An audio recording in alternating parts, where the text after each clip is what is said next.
Okay. All right, we're recording. We're live.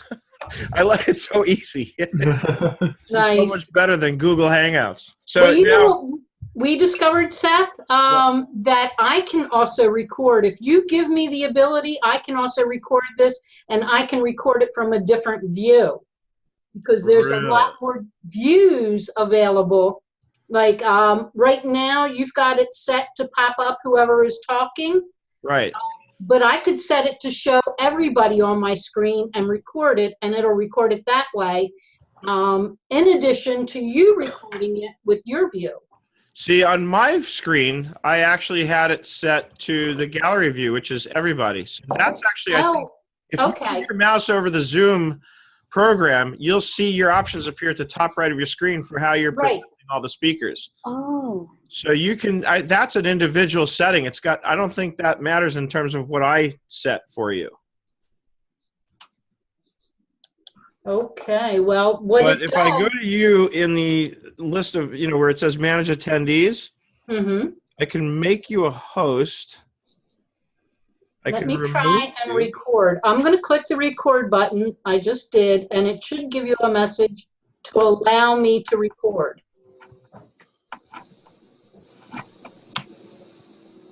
Did it do it? I don't see anything.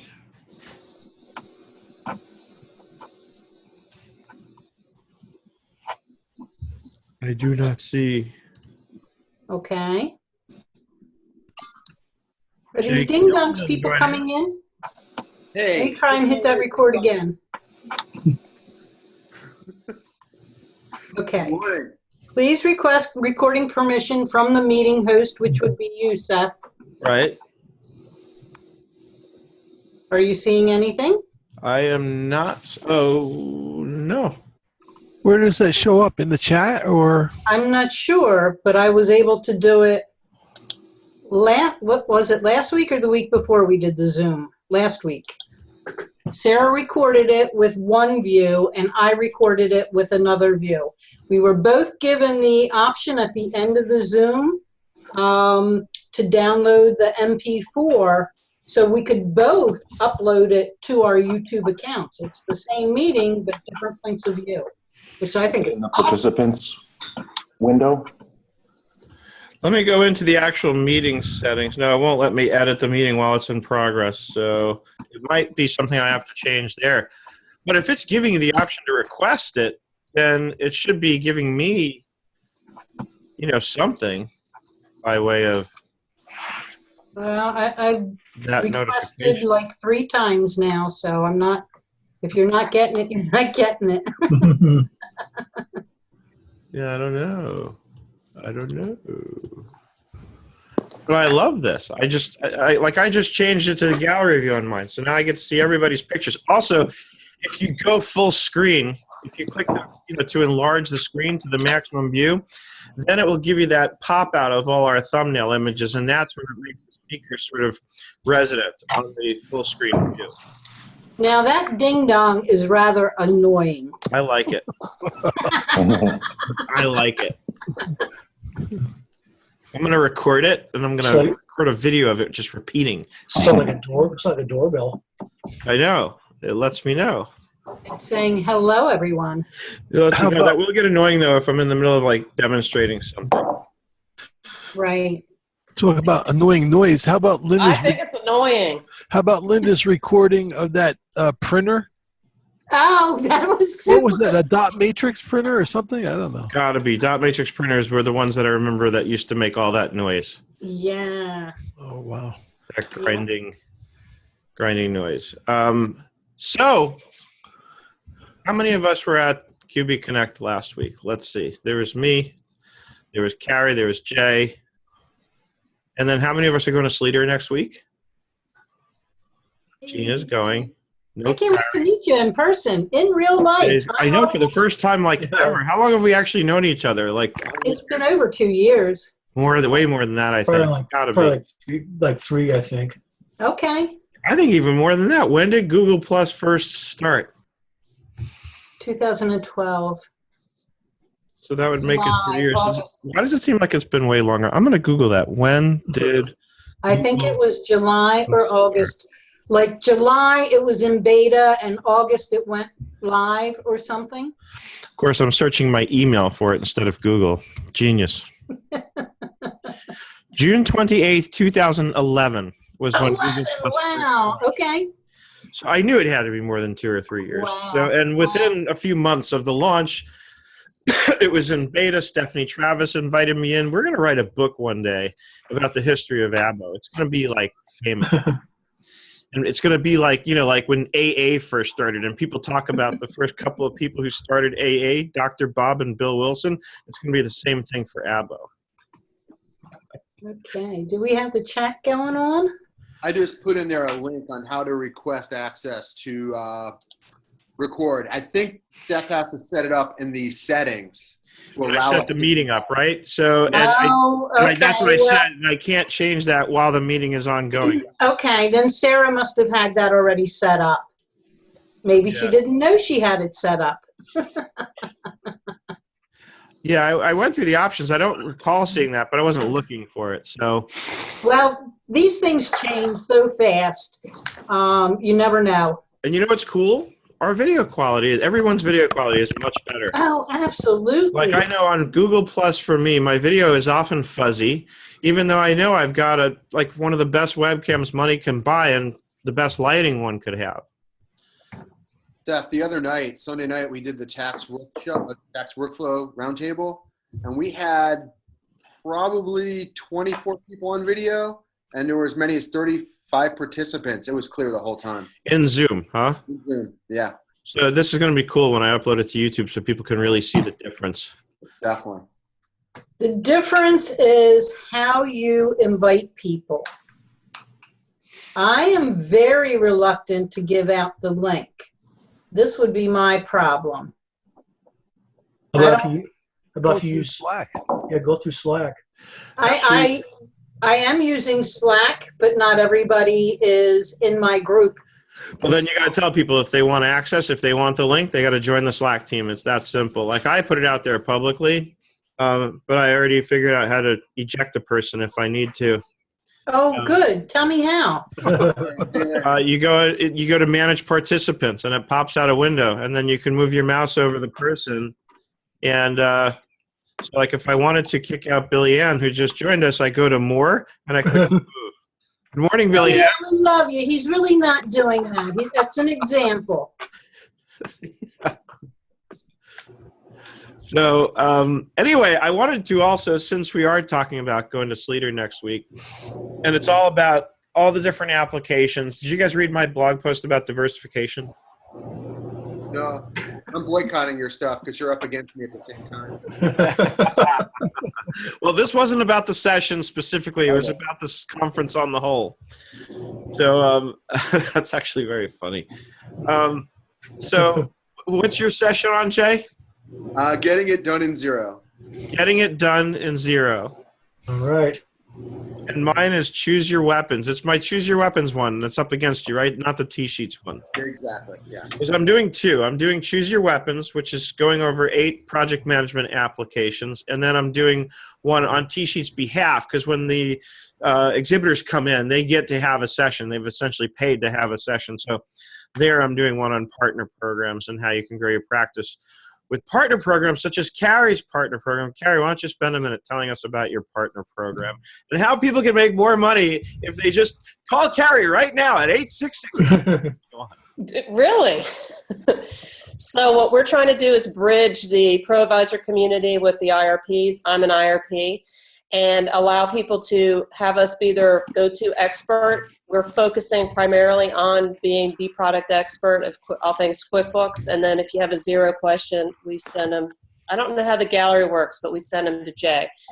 But anyway, it's a way where you can earn money. If you continue to buy through ProAdvisor Direct, you leave money on the table. So we want to send referrals out too, because I don't want to do support anymore. I've done it since QuickBooks DOS 1.0. I know it, but I don't have time to do both. So I'm looking for good partners to partner up with. Cool. So you want to learn more, you can go to my website, completebusinesspartner.com, or you can just send me an email to Carrie@complete-biz.com. You're on Facebook too, aren't you? I'm all over Facebook. I'm kind of addicted. Well, you know, it's funny. Speaking of, so last night, of course, I'm not going to say who I'm talking about, but there's a company out there who's been reaching out to me for a while to, maybe do some work with them, maybe do a course on their product. And I've been reluctant because I'm already very closely aligned with a competing product. And normally I like to stay neutral, but in this case, I've developed such a strong relationship with the particular company that I really don't want to do anything that would represent any kind of competition for them. And I only do that because it's a company whose product I absolutely love and believe in. And, so in this one case, at least I'm okay sort of not being neutral. But anyway, I was looking around online. I was just curious because the guy keeps reaching out to me. So eventually I've got to give him something. So I was looking online and the company has, good morning, Steve. Don't forget to, actually you don't look muted, but I don't hear you. So I look around, this company has a Twitter account, but they have not put out a single tweet. They have a Facebook page. There's not a single update on their Facebook page. And I have to say I was shocked. In this day and age, a company that would have an app out there in our ecosystem that they wouldn't have, at least some kind of a social presence. So in a way that was good because it gave me an out. I emailed the guy and said, hey guys, no social. I can't really help you without having some kind of a social presence. It's hard to create a buzz without a social presence. Now, this is interesting because, of course, I'm paying very close attention as we're talking to what's going on with Zoom. So for a minute there, I noticed video quality diminished, and then it seems like it improved again. Did everybody else see that? As we added a few more I didn't people? notice that. I think Has it shuffled back up, maybe? It looked like everybody's pictures got fuzzy for a minute, and then it came back and got better. So I don't know if maybe it could just be me. It could be all those drugs I did back in the 60s. Flashback. Jeff, along the lines of what you were talking about, I got a advertisement for an accounting app in the mail this week. Oh. And there's a new accounting app. The pricing, $8. It does more than QuickBooks, Xero, Zoho combined. So I checked them out, went to their website, clicked on their blog, and they had 2 blog posts. Hello World and testing. And Hello World is the default WordPress post that comes up when you first turn on WordPress that you're supposed to do. So, But that would be a great idea for a blog post now. Just call one Hello World. Yeah. But actually write a blog post. That would be fun. I'm going to do that. Yeah. So now you reminded me of something. So this is going to be the squirrel session. Just whatever trigger comes up. You better have your While somebody's Evernote up. talking, you can just change the topic and talk about whatever. That's the theme of today. And you know why? Because we want to talk about a lot of different things because Sleetercon is diversified. And isn't it funny that they're owned now by diversified? So speaking of, I've been getting a lot of stuff in the mail. Evidently, Sleetercon gives our addresses out for those of us who've registered to all the vendors or exhibitors, right? So I'm getting a lot of stuff in the mail. And a lot of them are just like these postcards, which of course I'm immediately throwing in the garbage. T-sheets! I got my T-sheets. This is Seth's course. Gary has her T-sheets. They advertised my course. Look at that. And that's the funny thing. I probably even threw that out because when I get all this stuff, I'm like, I don't have time. I kept it because I'm coming. I'm excited. But I have to give props to one company who sent me something that created a noticeable difference that really stood out. This is the best piece of promotional mail that I have gotten. Did anybody get a package like this yet? Not me. All right, check this out. This is probably the best thing anybody's ever sent me as a promotional item in the mail. And I'm not even a baseball fan. Oh, But One Deck sent me this, and I love it. I love it because I can whack people with it. Where's your monkey? Vegas is a good place for whacking. I can be taken a lot of ways, Jay. I meant, Vegas, the mob, and, The front seat of your car. I'm going to whack you. sometimes the ABBA hosts are like mobsters. If you had I'd be like the Joe Pesci of online hangouts. exactly. Better shape up. But you don't like the app that I like? I love this, though. It's still in its plastic. I'm bringing this with me to Sleater. To the moon. Isn't that what Jackie Gleason used to say? That was from the Honeymooners. Yep. So that definitely by far best piece of material. I actually got something I wanted to keep. Most of it, like, are those postcards that just get blended in with the other postcards, and ignore them. Seth, I take it you're driving over there and not going through TSA with that thing. Correct. I am driving, but I wonder what TSA would have to say about that. The baseball bat? Go to check it. You know what? You might I'm not actually see going to there, sign up for Sleetercon. TSA pre-check. It's the most ridiculous thing not to. Did you see my post in Abo, by the way, yesterday about Yes, whether or not to should deduct? be deductible. I mean, to me, I was sort of half joking, but, you know, because like somebody pointed out, it's $85. It's like, who cares? But, It's you know, worth it. it's so worth it because nobody else has done it yet. Now, what's going to happen is a lot of people are going to catch on over time, and it's going to get to the point where it's like no longer effective. I'm going to guess, but for now, for the $85 to not have to wait on that line, and to not have to go through taking. I don't know why, but for some reason, it has always stressed me out when I go through security and I've got to like take off my jewelry and my belt and Your shoes. And socks and pants and underwear and Anybody that was at QB Connect, did you see the shortcut line?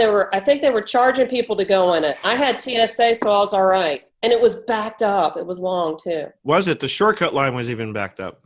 Yeah, but there was a line that you got to pay for that had nobody in it. And I thought, That's messed up. So even if you have TSA pre-check, you still have to pay to get on this other line. yeah, it was. I've never seen anything like it. They were standing out there selling it, but I didn't have time to ask. Wow. Wow. So, yeah, we'll see what happens with that. I mean, it's funny because sometimes going through Burbank Airport, which is a nice small airport, they'll just wave me through. I guess I have a trustworthy looking Or face. you're famous. They know who you are and where to get you. I'm like, I'm Seth David, damn it. Let me in. So the first time I had TSA, Seth, in our little dinky airport, they still made me take my shoes off and laptop out. No, they didn't. They got me through the thing, and then they stopped and then went through all my stuff anyway. They said, you don't look right to us. I said, you just don't look right, Carrie. I'm scary. You have that Scary, Carrie. scary, well, you have that, that face that tells people, I'm going to blow shit up. What do you think they pay those guys? Which guys? The TSA people? Guys, yeah. No idea. Yitzhak Stern, who's in our Abo group, posted recently that he's pretty sure they stole his luggage. He was flying to somewhere, I forget where, but he said his luggage never made it, and it was just gone. So how do you account for that other than I checked it in? It was checked in with TSA. Where'd it go? So I hope they do thorough background checks on these people before they hire them, but They seem like an angry bunch, and I don't know. I just think maybe they're not paid that well. well, maybe they're kind of like postal workers, right? Yeah. They scare me. And they got weapons. Somebody told me there's something you can do, like you can put like a note in your luggage that sort of somehow personalizes it, and somehow it deters them from like wanting to do stuff to your luggage. I have to ask. I think it was my father who's telling me that it's more for international flights because that's where they're more inclined to want to check your stuff and go through your bags. I forget what he said, but there was some kind of like a standard note he said that, people were saying you put in your luggage right at the top so that if they open your bag, it kind of like lets them know, like it humanizes you somehow in their minds so that they're less inclined to want to. Hey, this thing is going public. You better not publicize it. What? It's probably somewhere there's a guy with a black hat that says ISIS on it. I don't know. So post it in Abo what your dad said. We need that in Abo. Yeah, I have to find out what it was. Don't steal my idea. I'm going to do a video camera that automatically activates when your luggage opens. Oh, what's hysterical is to situate a webcam like between your clothes so that it's pointing right up at them. Yeah. And then a sign that says, "You're being watched, pal." Exactly. This bag is under Big video brother? surveillance. You don't know who I am. It's being streamed to the internet. That's very funny. So, Anybody try any new apps recently that you want to share with us? I'm going to share one with you that I discovered recently. The silence is deafening. I just started checking out T-Sheets. I'm probably late to the game on that. I see your hat. What's T-Sheets? I've never heard of that. I don't know what that is. It's good. Oh, They have yeah, mad go parties. on. What's funny to me is like when I wear a T-Sheets t-shirt, how many people don't quite put it together? Like what T-Sheets? Like I think it's pretty obvious, like T-sheet, time sheets, like. Yeah, really. It's very close to the right word. Yeah. So Joe, what do you think? I like it. I mean, it's the best time tracking app I've used to date. But I mean, I don't use it too much myself because I'm all about the value pricing. But for clients, I have some in mind that may like the ease of doing all that from the cloud. So Right. And so we were having this discussion on Abo yesterday. And I love when Ed Kless chimes in on this stuff because he's so passionate about how he's so against tracking time. It's like religion for him, right? Like he really believes it's immoral to track time. And, you know, but so a lot of us were making the point that even if we're employing value pricing, and then you have to be careful because value pricing is kind of a very specific term that has very specific implications, including the fact that you're not supposed to track time. So I've grown to be careful not to call it value pricing if I am going to track time anyway. Mm-hmm. And so I don't track time for billing purposes, but I do like to track time to get a gauge on how much time we're spending on a project. And Ed's argument is that that doesn't lead to better efficiency, and that's where I completely disagree with him, because I believe that let's say the time itself, let's say it's not accurate. That's one of his big contentions, is that people fudge their time, they lie about it, which I'd argue that with T-Sheets, that's much less likely to be the case, if not completely unlikely to be the case, because you're clocking in and out from your mobile device. And worst case scenario, I forget to clock out, so there's extra time in there, but it can be adjusted. And if I want to be accurate about what to adjust it to, it's not that hard to figure out when I stopped work. I can check things like when I sent the last email out and look at the timestamp. There's any number of ways to get pretty damn accurate about that. So, but let's just go with the premise that the actual time I'm tracking is inaccurate. What I can still track is the change in the time. So if I look at this month's data, and I see that this month it took 10 hours to complete the project, and then going into next month, I think 10 hours seems like it's more than we should be spending on this. I want to increase the efficiency. I can start looking at the processes. I can even look at the descriptions that the person put in there about what they spent their time doing. And I can say, okay, let me see so I see a lot of phone calls. We're spending too much time on the phone. Great. Here's a solution. And I'm bringing this up as an example because it's actually come up in practice for me, where I actually had this very situation, and I said to my bookkeeper, I said, hey, let's do this. Let's set aside a time every week. This is the 2-hour block of time you're going to spend on this client. And during that 2-hour block, give the client a 30-minute call in which you can cover everything at once. Instead of all these one-off 15, 20-minute calls because they have a fleeting thought or question, and this particular client is sort of notorious for doing that. And they're not trying to take advantage. They're very nice people, but it's just the way they kind of operate. So this way we went to the client. We said, do us a favor, unless it's like a real emergency, which in that case you should be calling 911 and not us. But assuming it's an accounting emergency, fine. But otherwise, most of the stuff can probably be held off until Fridays at 10 a.m. Let's have the call then, and let's get it all done at once. Much more efficient to do things that way. And so by looking at the time data, even though I can't change the past, and that's another one of their arguments is, that you're tracking the past. You can't do anything about that. No, I can't do anything about the past, but I can certainly analyze the data to see how I can improve the future. And so my argument is that it is valuable to track the time, even if I am employing, and this is why I'm using my own term, I'm calling it power pricing, which also has another spin on it, which I can talk about. But the idea here is that I can analyze that data to look for areas where I can increase efficiency. And he says timesheets don't help increase efficiency. And again, I disagree because I can see where I'm being inefficient. And in that very conversation, I brought up the fact that, I don't want to work 100 hours a week. I want to work 40 hours a week because I want to have a better balanced life. And he extended that to, so time tracking helps give you a better balanced life. And he was trying to point out that my argument was ridiculous. And, of course, he was sort of mincing my words a little bit, but that wasn't the point. The point was that no, of course, keeping track of time doesn't balance my life. It's up to me to balance my life. But the point is, if I know that I'm putting in 100 hours, when I really want to only be putting in 40 hours, then I have to have a way to look at that and see, where am I spending that time? And if I'm just going on the fly and saying, okay, so I'm working, right?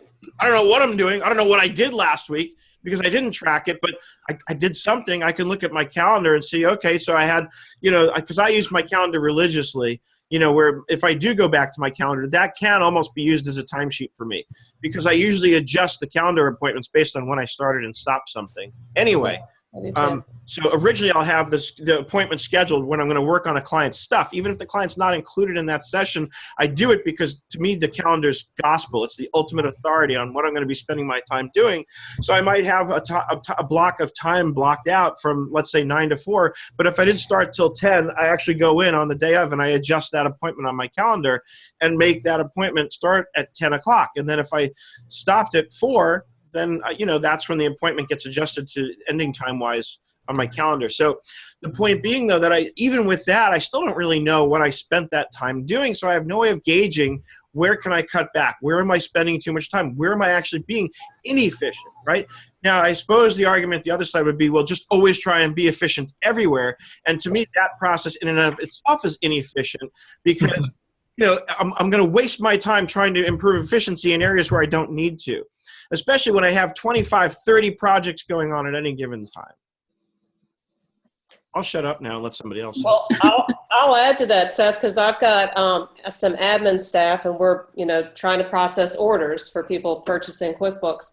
And she's fairly new, and so she's spending some time calling our leads and doing different things. And some things she's doing are just admin, and she's struggling with making better use of her time. So I was thinking about separating the duties to, like, when you're calling prospects and when you're scheduling support for our technician and when you're simply just doing stuff that can wait, and maybe use T-sheets to track when she's doing that. And then I can see if she's hopping all over the place, she's not going to get it done right. So I was thinking about using that. Even though she's salaried, it's still useful. I think it's good data to keep up with and to help either yourself or your staff to be more efficient.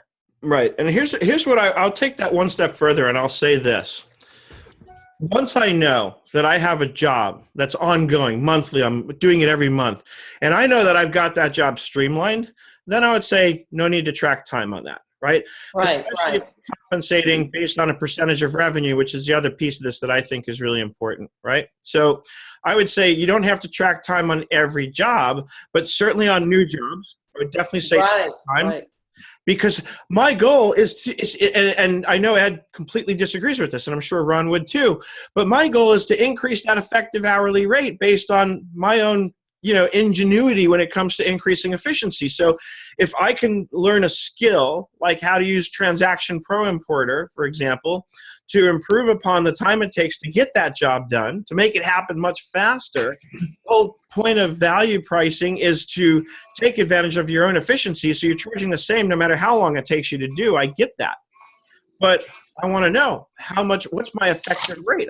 I want to know if it took me 2 hours that month and I'm charging $500 a month for that job, then yes, the client's still getting the same value because the job got done and whatever the deliverables are the deliverables. But if it took me 2 hours this month when it took me 5 hours last month, I know I'm increasing that effective hourly rate, and that's good information to me. That's information that I know I can use so that when I get another similar job, I know exactly how to scale it and approach it, and know exactly what apps to employ to make sure that we can do the same thing and basically carbon copy that process over and over and over again, and then I know it's working, right? So again, at a certain point, I might say, okay, there's no longer any need to track time on this project because we've got this, right? You also have an Excel sheet. Do you remember that Excel sheet you did on balancing your week? I sure do. I created it. That's a good place to start, Carrie. Right. Eric just texted me. I'm sorry, I got squirrel on you. That's terrible. Stop it. It's blowing up. Tom, I'm going to hit him with my bat. Knock it out of the park. And that's the other thing you do. I thought he had the flu. He's still working like crazy. What? But my phone is like blowing. Yeah, but he could be laying on his couch texting you, Yes. or in his bed. Or in the bathroom. About the flu. What was the question? This is the bad part about being on Zoom. gosh. What? So I heard you have an Excel sheet to determine, you're talking about projects? Not Well, necessarily- actually- Projects, balancing your day, what you're doing during the day. It's part of Didn't you course have, 21 at schoolofbookkeeping.com. It's part of my accounting and bookkeeping cloud need it. practice management need it. course. Course 21. It's accounting and bookkeeping cloud practice management. And the whole first section of that course goes into how to build the right foundation for your business or restructure your business. Course 21. Okay, it's on here. It's going to happen.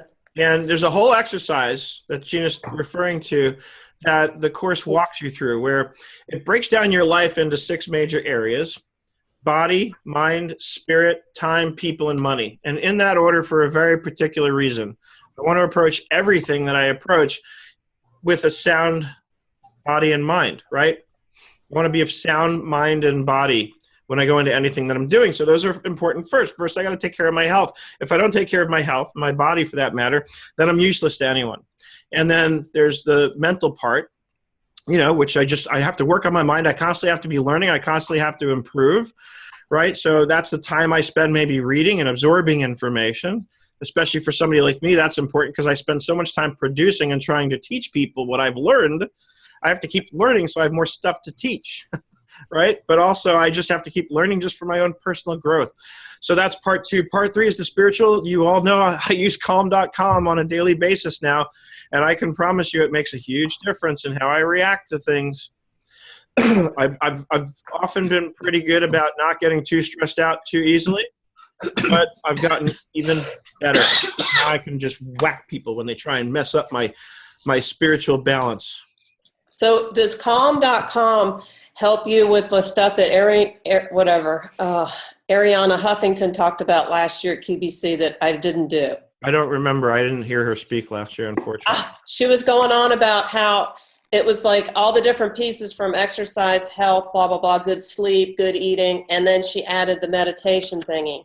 And that was the one I was like, I don't know how to do that. So calm.com, the first thing they do is they give you like a 7-day sort of a trial that you do. So it's 7 days of Calm. Then once you sign up and pay, and it's a whopping $35 for a year.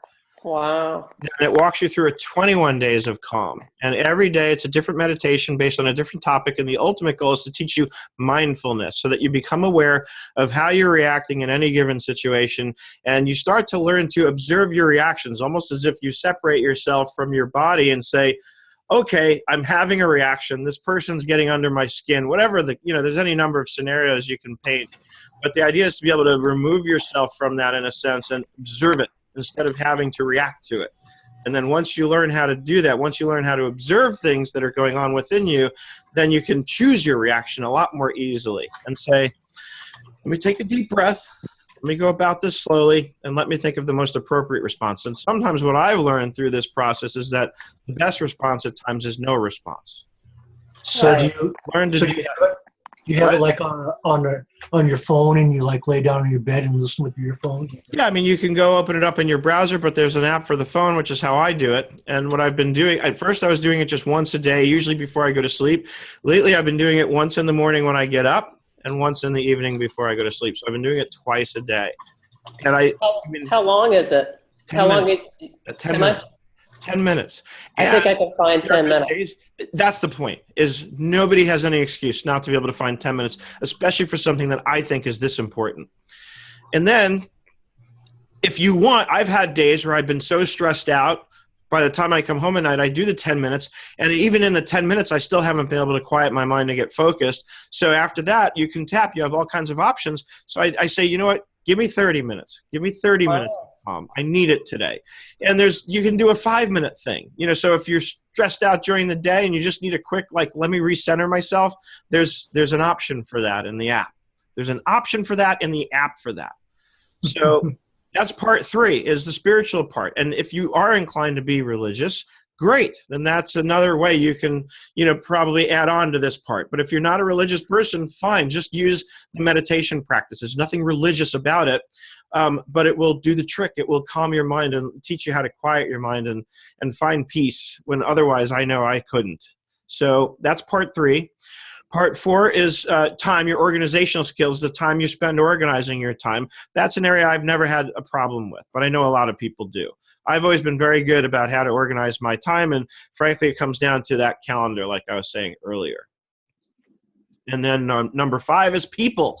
And so I think the whole idea is, having done parts 1 through 4, now I've prepared myself and organized my life in a way that makes it that much more, it's much more conducive to me saying, okay, let me start thinking about who are the most important people in my life. And of course, kids should be number 1 on your list, and your parents should be number 1 on your list. And, as a result of doing this. Significant others should be on your list. What? Your significant others should be on your list. Them too. Dogs. My Rocky does a wonderful job for me. When I start getting stressed at the computer, like when things are not looking like they should be, he comes and tugs at my pant leg and he says, it's time to back away from the computer, take me for a walk. Works wonders every time. Yep. So, again, the point being that now I can organize my time around how much time do I want to spend with the people that are most important to me, right? And so notice we haven't even gotten close to anything having to do with our careers yet, right? So next after people finally is part 6, which is money, which is the time I spend making a living. Now, unfortunately, our society is structured that we have to plan to spend, let's just say 40 hours a week or 8 hours a day, Monday through Friday. Most of us who have our own businesses are guilty of spending way more than that. So the exercise that I created, this is all coming from a book that I was reading called The 1 Minute Millionaire. And it teaches you how to think the way a millionaire does, 1 minute at a time. And this is the first part of the book that says their lives are highly structured. They know exactly what they're doing from 1 minute to the next, from 1 hour to the next. So I took what they were describing in terms of these 6 areas, and I said, let me lay this out in a way that I know best, which is on a spreadsheet, of course. They didn't suggest this. They just started describing how millionaires live their lives very structured like this. And I said, I'm going to take these 6 areas and list them on a spreadsheet. I want to start writing down how many hours a day I want to spend on each of these areas. I know I have to put in 8 hours a day, Monday through Friday, on the money part, because that's just our society. So starting at that 8-hour mark, then how much time do I want to spend each day with the people I love, organizing my time, learning. And of course, in a single day to spend time on all those areas, I had something like 18 hours, which obviously there's no way on earth any human could ever do that. We could never sustain ourselves. But then the next part of my exercise says, let's lay that out across a whole week. And I can't do it all in one day, but I should be able to do it all in the space of a week. So I picked certain days a week. I have 2-hour blocks, which I then transferred to my calendar for reading time. And that's what I call it. And there's very literally a spot on my calendar every day that says reading time. And it's usually from 4 to 6 p.m. And during that time, I'm not answering emails. I'm not responding to text messages. I'm not even answering Eric's calls. I'm spending my time reading or learning something or doing something that addresses that part number 2, that feeds my mind. I'm going to feed my mind during those 2 hours, every single day. And it's not every day of the week, but it's many days out of the week. That's what I'm doing between 4 and 6 p.m. And then I said the body part, well, I've got to do something, go to the gym. So I started out putting spots on my calendar that tells me this is when you're supposed to be at the gym, right? And then I signed up for a martial arts class last July, which I haven't really said much about it, but I've been doing that now since July as much as I can. And that has been actually putting my focus a lot better on taking care of myself, actually on a number of levels, because now I'm taking care of my body. I'm also training my mind in the martial arts class, and I'm also training my spirit. So I'm covering 3 areas at once in that 1-hour class that I go to 2 or 3 or sometimes 4 times a week, whatever time allows for. And now what I'm trying to do is incorporate into that process the fact that anytime I go to the martial arts class, I go straight from there to the gym. My gym bag is in my car, packed at all times, and I go and hit the pool and swim laps, because swimming is something I always loved to do. As a kid, I used to actually work as a lifeguard.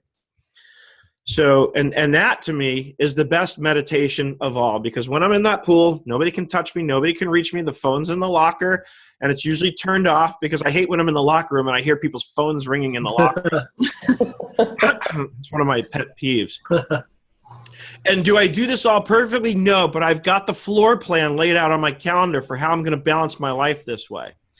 And so if I start finding that the billable time that I put on my calendar, which is the time I spend actually working, part number 6, if I find that that's increasing because I'm not able to keep up with the work I'm doing, then you better believe I'm going to want to start tracking my time to see where am I going off, where am I being inefficient. And then I can start looking at, can I afford to hire somebody to take on this work? You know, I have 2 virtual assistants now, and I brought them both in as a direct result of this practice because I said, there's too many things I'm spending my time doing that I shouldn't be spending my time doing. I can cut back on my hours, let them take care of this administrative stuff, and help somebody else make a living, which to me actually goes back to the spiritual part. The more I can help somebody else improve their lives, the more I'm improving my own. And what happens now is that freed me up to focus more on incoming leads. And actually, one of the assistants helps me with that, but it helps me focus more on what I need to do to turn those leads into sales, ultimately. And so I don't have to do any selling work, really. So the point is, I'm not asking my virtual assistant to do any selling. I'm simply saying, hey, this lead came in because they were watching my video, AKA the selling work is done. Just call them and tell them how to get signed up for a session with me. Right? Or just reply to their email and give them the link to go sign up for a 1-hour session. And you know what else I've learned, and this frankly comes from Eric, is stop trying to sell them on a 1-hour session when I have an option for 20. And on right on that track that you're talking about, something that's kind of hit me over the past year is focusing on what you like to do the best. Because now my whole focus, I had to spend so much time when the product changed last year at QBC, I about had a stroke. I got that down, and all these leads are coming in and they want support. I can't do it all. So I would even have people call in, and for example, somebody wanted me to help them with their real estate company, and I had a bad, I've got post-traumatic stress disorder from a project that went bad about a year or 2 ago. And I felt it come over my face we agreed to do time and schedule to do support. And I've got a technician in my back pocket, and I called him. I said, what do you think about real estate? He goes, oh, I do that on the side. I love it. And I said, oh. So I sent it to him, and I thought, that's, to me, to focus and find that thing that you really love to do just makes you happy. And so that's kind of, I'm trying to insert that in my partner program so I can find people to do these real estate jobs, construction jobs, actually all my support, because I can't do it. I can do it. I don't have the time. Right. So and that, I think, kind of brings us back to the pricing question, which is what I like to refer to as power pricing. Has nothing to do with the value, or I should qualify that and say the perceived value of the services. I have no idea what the F that is. I don't know how much bank reconciliation is worth. I don't know how much it's worth to do somebody's sales tax return, and I certainly don't know the value of preparing financial statements for somebody. It might be worth a hell of a lot more to one person than the next, because the person who understands what that stuff says is going to have a much higher perceived value than the person who has no clue and almost doesn't want to know until I first have to take the time and show them what the value is and how they can use that to actually improve and grow their business. So I don't want to waste my time trying to figure out what the value of the services is. To me, that's a crock of you-know-what. But I can tell you what it's worth to me to get out of bed and do that work in the morning. I know what gets me excited. I know that if somebody gets on the phone with me and says, well, I want to pay you $75 for an hour of training, I'm going back to sleep. And I know that if somebody's willing to pay me the $250 an hour that I know I really want for that, I'm excited as hell to get up and go do that session. I can't wait. I can't wait to do that session. I'm not thinking about the money for even a second. I am 150% focused on giving that client everything I can possibly give them to make sure they get the most value out of that hour, because I don't care anymore about the money, because the money is plenty. And that, to me, is what I like to call power pricing, because it's the power is in my hands to decide what it's worth for me to do the work. I don't care what the client thinks it's worth. If they don't see the value as I see the value, then they need to call someone else. Were any of you in Mark Wickersham's session at QB Connect? No, he was competing with me, and I was drawing people into mine. I was like, don't go. Value pricing is boring. Online video is way better. Yeah, I went to his session, and sorry, I did miss yours. It was a struggle for me to decide which one. I know, I'm sorry. It was a struggle. I really wanted to go to both of them. But But the really cool thing is everybody who attended his session got a free subscription to his cloud pricing, value pricing app, where you can actually set what you think each thing that you offer to a client is worth. It drops it into 3 packages, and then you can tweak it. If the client's just really balking on the price or something like that, you can tweak the package to where it's something that's good, a win-win for both of you. But it sounds like you're still trying to figure out the value, which is what I don't want to do. Yeah, I mean, kind of, yeah. Yeah, you've got the 3 option thing, and then the client gets to decide, but then you can take some services away. It's a pretty nifty little tool. I'm still working my way around it. Some of the terminology is British, so there are certain things that I'm like, what does that mean? I need to run it by some of my British friends. See, my comparable app is going to measure your pulse. And what you're going to do is you're going to list out the services, and you're going to put a price on it. And if your heart rate goes up, that's the price you charge. If it stays the same or slows down, you need to increase it. There you go. It's going to be hooked into your Fitbit, right? Exactly. We're going to tie it into the Fitbit. I like that. That's a good idea, Billy Ann. Let's trademark that.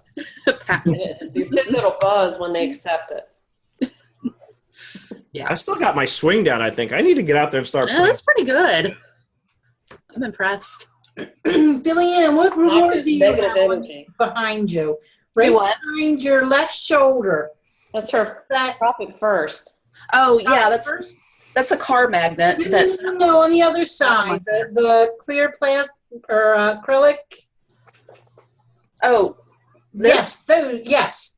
Oh, she got an award. this is my Rockstar of the Year award from Profit First. Nice. Congratulations. Thank you. Don't fall on that thing. That looks sharp. Yeah, It you know what it is? It's pretty sharp. I was kind of nervous that TSA wouldn't let me carry it on my carry-on. You know what? You don't need a bat with that thing. Exactly. Just And then what if they had said you can't carry it? What do? I guess I go mail it to myself Yeah, because you it wasn't do. getting left. if you Time to go had mail time, I would have been going. Oh. That's the problem. I lost a really good Swiss Army knife that way. I wasn't thinking. I had it in my backpack. And they were like, well, you can go over here and go mail it back to yourself. And I'm like, I'm going to miss my flight. It's not worth it. I'll buy another Swiss Army knife. And I did. I have a new Swiss Army knife. And a new backpack. And a bat. And a TSA agent has a really nice Swiss Army knife now. So, you may not like I that. actually put it in like some lost and found bin. So I suppose I could go back and search that. Think it's still there? Probably not. I'm sure somebody went to find something they had actually lost, saw that, and said, oh, I lost that too. Anyway, so real quick, we have 10 minutes left. Let's look at some apps. I'm going to share my screen. Let's see how the screen sharing works. So let me know when y'all can see it. I see it. Seth's journal. Seth's Journal. So this is a journaling application I found. I was thinking about this, and you know what's weird about this? So now I'm showing you my screen, and I see the little pop-out with the video thumbs, but I guess I can only see like 3 at a time. I have to click the little things to see everyone else. You go up and down, yes. That's annoying. I wish there was another way. I can see 1 of you. I can see 3 of you. I can see. Okay. Oh, well. Anyway, so I thought, I spend so much time writing stuff that's meant for, what do you call it? Public consumption. I want a place where I can go that's like a safe place to write my own private thoughts. And so I started searching online journal apps. And I know a lot of you would say, well, Seth, just use old-fashioned pen and paper. The problem with that is I'll never be able to read what I wrote. So Evernote. I've used Evernote in this way somewhat, but then it's all mixed in and jumbled with everything else. And what you're going to start to see, if you haven't noticed it already, is that I'm truly trying to start divesting a lot of processes that I have in Evernote into other things. Because I read an article that sort of confirmed this. It was like something about Evernote was bugging me, and I couldn't quite put my fingers on it. And then I read this article that talked about how the problem with Evernote is Evernote tries to be all things to every process, and it gets convoluted. And I have 10,000 notes in Evernote, and I'm really struggling to find ways to keep that stuff organized. And I'll be honest, part of it was a while back, I tried to do that Dave Allen getting things done method, where I consolidated a lot of my notes, and I don't have that many notebooks, and I'm using tags a lot. And I regret that I ever did that. I feel like it made such a mess. And now to get it back to the way I had it, which was so nice and organized, I had, a client area and different notebooks for each client. It made it so much easier to find what I was looking for. But even then, over time, it all accumulates. And so, again, when you have 10,000 notes in Evernote, it starts to get very difficult to keep track of what I have and where. So I'm finding that there's value in actually using different apps for different purposes and divesting these processes. So that's why I didn't stick with Evernote for that. And Evernote, what I was doing like a daily journal, but it wasn't my private thoughts. It was more like, here's what I need to get done today, and I'm trying to organize my thoughts around that. And so still I didn't find, and for journaling, I find that you want a place that's sort of pleasing to the eye, a place that's comfortable, even in a digital environment, that makes a difference. So I found one actually that only Windows 10, it's only available on Windows 10, which means it would only be available on my mobile if I had a Windows mobile phone, which I am not about to do. So I had to extend my research, and I found this app called Penzu. Really, really cool app. And you can encrypt it and lock it up so that nobody can get access to it. So this way it really is your own private thoughts. And you can create different journals. So like what I could do, and I thought about doing this for QuickBooks Connect, but in the end did not, but I could create a new journal for Sleetercon and say this is going to be, and that might not be my own private thoughts. That might be more something I do want to create for consumption. But, the idea is I can create different journals for different purposes. And then I thought about that. And the reason I didn't do it at QuickBooks Connect was because I said, if I'm going to do that, I might as well just write a blog. So, but these are the things I think about. Like, this is what keeps me up at night. Can you have? Could you just put put different notes in this, and then if you say that's really good, and just cut and paste it into a blog, and then you just have it in one spot? Yep, and there's a share option too, so I can share right from here. And I suppose once I choose to share an entry, it makes that entry public. I'm not sure. I haven't played with that. I assume you can have like attachments and hyperlinks to videos and that kind of stuff. Yeah, everything. It's got a pretty good editor. Cool. So, but I like it. And as you can see, I was able to customize it, put my picture on it. I don't know. It's covering your face. All I see is I know, that's the only annoying thing. I wish I could like drag this and move it, but all we see is your lip, your top of your head. I know. It's like, remember that movie Eraserhead? So Looks like it could be a really good photo, but we don't know. Yeah, it's the one that Intuit used for QuickBooks Connect for me. It's the same photo. So, who uses Asana? Me. I love it. Wait, what? Somebody was asking about Periscope? Yeah. Did you recently use that or have videos on it? I was using it on QuickBooks Connect, yes. Oh, you were? Okay. Yes. So, in fact, I have the entire Oprah keynote. I have every keynote in its entirety. I love that. She was talking to me. She was amazing. I mean, I think she was talking to everyone, honestly. She was, I didn't expect that. She was so on, just right on. I don't know what the right word is. Yep. In fact, here on my screen are all the videos. Oh, wow. Because you have the option of saving it to your phone, which I did, and then I moved it over here, and it's all in box synced up so I don't lose it. You have one short, fun one that you can share? The thing is, they're all sideways, so I have to go bring them up into Camtasia and turn them. I may have done that with one of these. I thought maybe I did. Maybe the ones that are just showing the little music. So do I just go to the app and then go from there, or should I just go to QuickBooks? Trying to figure out how I find it first. How you find what? How I find your videos.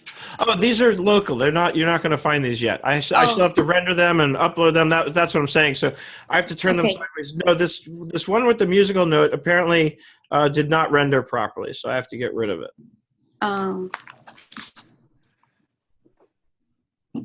Most of the keynotes are available from QB Connect. Yeah, they recorded everything. Oh, they did? Okay. Yeah, if you go into Intuit's YouTube channel, you'll find them. Click on Stacy. I want to see what that one does. Which one? What? Stacy? Down at the bottom, Stacy. Oh, on the far left over there. The Down- bottom, down- fourth down. bottom, the Right bit right there. there. Yeah. All right. Okay. Okay, so if we look sideways, we can Yeah. see it. That's cool. Yeah, but I don't think you can hear it because I have my headset on. Uh, Here, you know what? I'll take my headset off for a minute so you can hear it.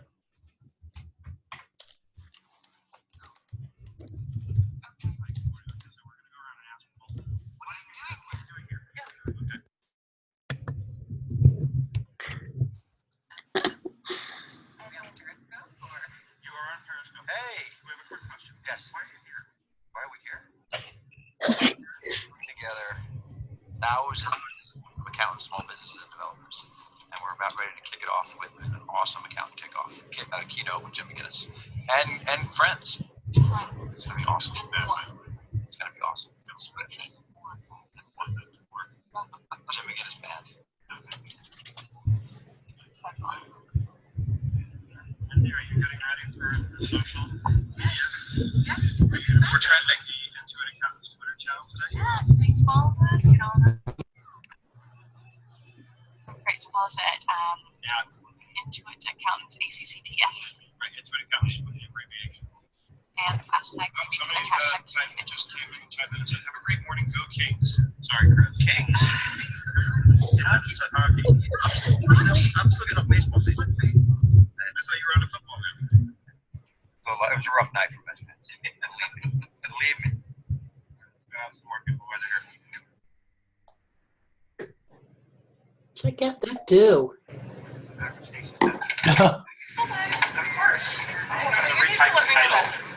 Just constantly live. Are you the door guy? Yes. Okay, so I don't have my badge. Okay. For an interview. So. Gotcha. All right. I don't remember you. I have no idea who she is. I've never seen her. Have you seen Shitty? I hear she's an incredible person. Funny. Brian Swover, pretty well here. Wait, Hi. it's nice. I know who you are.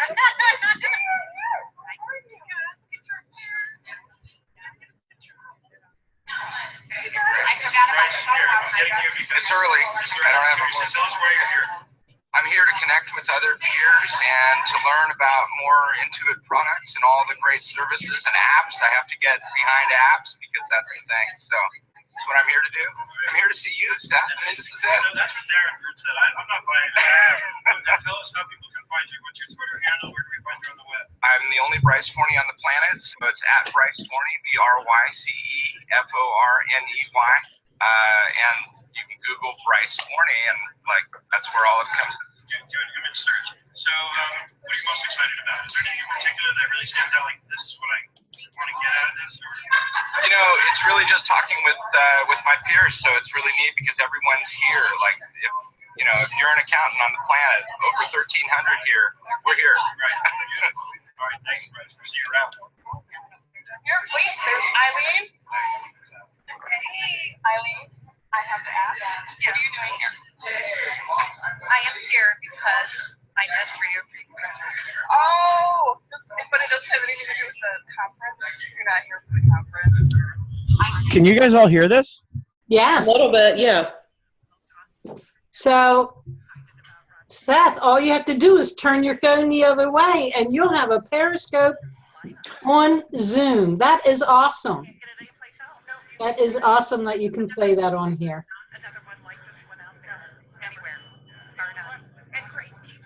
That's Seth. You could put that in Camtasia and turn that sideways, right? Good to see you. Yeah, he said that a bit ago. All right, your turn. Okay, what are you? Why are you here? What are you doing here? I'm coming to connect. I'm coming to connect with my colleagues. You can run, but you can't hide here. There's Peter. I came here to see him. Charlie came to see, and you're going to say you came to see Charlie? I'm hanging out with my friend Charlie Russell. All right. All right. Well, I guess we'll have to make it. Ooh, I got Wayne Schmidt all by himself in a rare moment. Wayne. Hi. Are you on set? You must be excited. I'm very excited. Why are you here? as a guest of Intuit, actually, to share my experience with cloud technology, especially in Australia. Australia was kind of like first to kind of run with cloud technology, and especially cloud accounting. So launched Xero. What can we 4 expect years. without giving away the word? What can we expect when we get up there and say a few words to us today? Just High level points. I'm going to be talking about the 3 major social media platforms that I think accountants should be working on. So I'm going to give my top 3. Okay, we're not going to give this away. You have to be in it to win it. So true about that. All right. Thank you, Wayne. Why are you here? I'm here because, well, I'm teaching. I'm here to help people achieve work-life harmony. That's really why I'm here. That's what I'm doing. Yeah, 4 sessions. First one's to sell out. You know what? I'm really here. Drop my mic. Right? Just for chicks. I do it all for the Chicks, man. I've been working out a little bit more in the gym the last couple weeks. Yeah. So, I totally can. Yeah. Love it. All right. I'm going to go. I want a mic like Stacy has. All right, that's that. That was fun. So the volume came out a little low on my end. You could hear them. It was hard to hear me, but It was low. that was my first. That was one of my first periscoping experiences. That is awesome.